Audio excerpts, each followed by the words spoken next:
Avant la guerre, le monde était petit. Pas petit par manque d'importance, mais petit comme quelque chose qu'on peut tenir entre ses mains sans qu'il se brise. Le village est entouré de collines douces, de champs qui changeaient de couleur avec les saisons, et d'un ciel immense que rien ne venait troubler. Les jours passaient avec une régularité rassurante. Le chant du coq, les outils qui frappent le bois, l'odeur du pain chaud, les voix familières qui se croisent dans la rue. Il connaissait chaque chemin, chaque arbre tord le vent, chaque pierre près de la rivière. Ses mains étaient abîmées par le travail, mais d'une manière honnête. Des coupures, callosité, la marque d'une vie qui construit. Il s'asseyait devant la maison avec père, en silence, à regarder la lumière tomber sur les champs. Rien ne semblait urgent, rien ne semblait fragile. Puis les affiches sont apparues, des feuilles collées sur les murs, avec des mots qu'il avait du mal à lire, sans que chose se serrait dans sa poitrine. Patrie. Devoir. Honneur. On parlait d'un ennemi lointain, d'une menace, d'une devait être courte, mais dans le regard de sa mère, il vit autre chose. Pas la peur immédiate, mais une tristesse profonde, comme si elle regardait déjà un souvenir au lieu d'un présent. Elle pliait son linge plus lentement. Elle restait immobile devant la fenêtre. Elle le regardait quand elle pensait qu'il ne le voyait pas. La veille de son départ, il sortit seul dans les champs. Le vent faisait onduler le blé comme une mer dorée. Il passa sa main dans les épis, lentement, comme pour mémoriser la sensation. Il ne savait pas exactement ce qu'était la guerre, mais il savait d'une chose. Ce monde simple, solide, paisible, est en train de lui glisser entre les doigts. Le jour où on lui donna l'uniforme, il comprit que la transformation ne serait pas seulement extérieure. Le tissu rêche grattait sa peau. Les bottes étaient trop dures, trop lourdes. Il avait l'impression d'être disé en quelqu'un d'autre, quelqu'un qu'il ne connaissait pas encore. Autour de lui, d'autres jeunes hommes essayaient de rire. Les blagues étaient trop fortes, trop rapides. Personne ne vaut le premier à montrer la peur. Les officiers criaient des ordres qui semblaient faits pour noyer toute pensée, marchèrent, tournèrent, portèrent, se tairent. Quand il reçut son fusil, le poids le surprit. Ce n'était pas seulement du métal. C'était une responsabilité terrible, froide, définitive.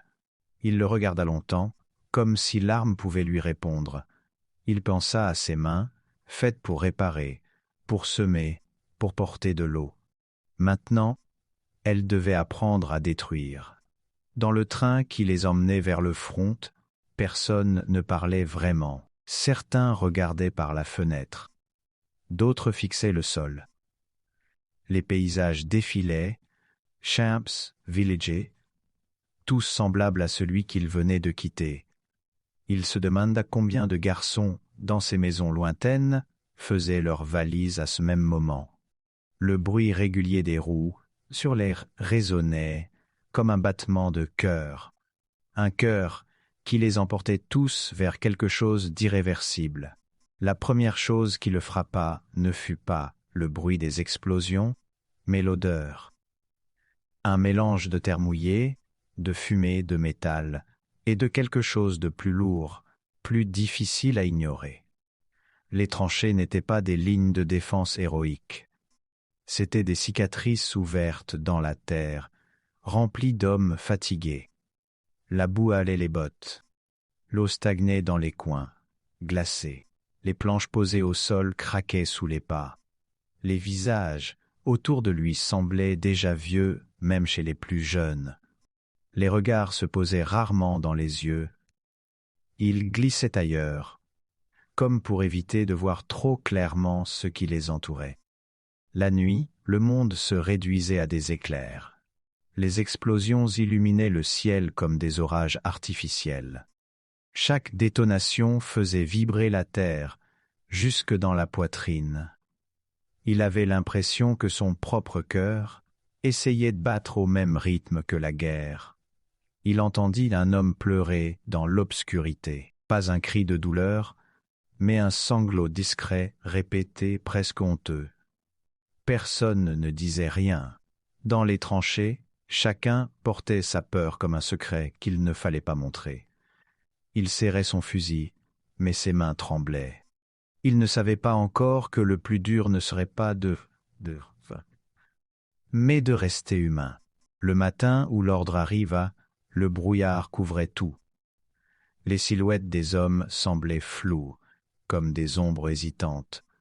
L'officier parlait, mais sa voix paraissait lointaine, étouffée, comme si le monde entier retenait son souffle. « Préparez-vous à attaquer. » Ces mots tombèrent avec un poids énorme. Personne ne protesta, personne ne posa de questions. Les soldats vérifiaient leurs armes mécaniquement, comme s'ils exécutaient un geste appris dans un autre monde. Il regarda l'échelle qui menait hors de la tranchée. Au-delà, il y avait un champ gris, déchiré par les obus, et quelque part d'autres hommes, invisibles dans le brouillard, qui attendaient le même signal. Le sifflet retentit. Le temps sembla se briser. Les hommes montèrent, l'un après l'autre, comme s'ils sortaient d'un abri vers une tempête. Les tirs commencèrent aussitôt. Le sol éclatait autour d'eux. Des silhouettes tombaient. D'autres continuaient à courir. Il leva son fusil, et il vit un visage, un garçon, à peine plus âgé que lui. Les yeux grands ouverts, pleins de la même peur. À cet instant, la guerre ne ressemblait plus à une bataille. Elle ressemblait à deux enfances jetées l'une contre l'autre par une force aveugle. Son doigt resta figé hors de la détente. Autour de lui, le monde hurlait. Les explosions, les cris, les ordres, tout se mélangeait dans un chaos à comprendre. Mais entre lui et l'autre garçon, il y avait une seconde étrange, irréelle, presque silencieuse. Ils se regardaient comme deux personnes qui se croisent sur un chemin étroit et ne savent passer. Sauf qu'ici, le passage était la vie ou la mort. Il pensa à son village, au champ, à sa mère devant la fenêtre. Il se demanda si, de l'autre côté, quelqu'un pensait exactement la même chose. Son bras tremblait. Pas de peur pour lui-même, mais d'une peur plus profonde, celle de devenir quelqu'un qu'il ne reconnaîtrait plus jamais. Alors il ne tira pas. Et ce choix, silencieux, invisible pour presque tous, allait changer toute sa guerre. Personne ne remarqua immédiatement qu'il n'avait pas tiré. Dans le tumulte, les hommes tombaient, avançaient, reculaient, criaient. La bataille était un ouragan où les gestes individuels se perdaient.